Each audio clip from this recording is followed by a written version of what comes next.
¿Alguna vez has probado una ensalada con boniato? Si no lo has hecho, te estás perdiendo un plato delicioso. Quédate hasta el final para ver cómo le damos vida a esta receta con una salsa cremosa que le va a dar un sabor increíble. Empezamos con el boniato. Lo pelamos y lo cortamos en cuadraditos pequeños. El boniato es ideal en invierno. Tiene un sabor dulce que combina muy bien con los ingredientes frescos de la ensalada. Si te preguntas si puedes usar patata, claro, pero el boniato le da un toque único. Lo ponemos en la bandeja de la air fryer. Lo salpimentamos y le agregamos un chorrito de aceite de oliva. Lo cocinamos a 185 grados por unos 15 minutos o hasta que esté bien dorado y tierno. En un bol añadimos 2 cucharaditas de crema de pistachos y avellanas. Añadimos 100 ml de agua, que es el líquido que necesitamos para que la salsa no quede demasiado espesa.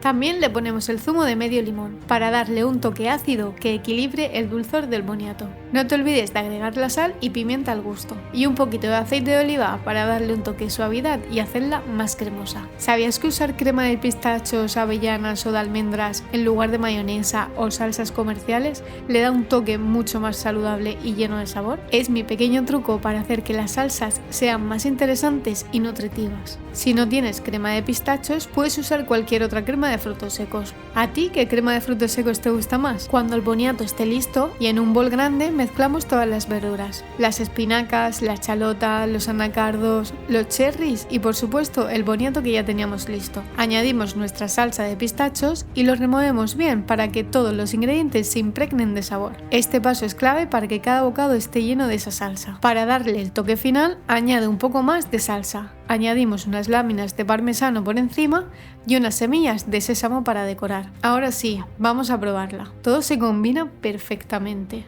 ¿A ti qué ingredientes te gustaría añadirle? ¿Quizás unos frutos secos o un toque de aguacate? Cuéntame en los comentarios qué añadirías a esta ensalada.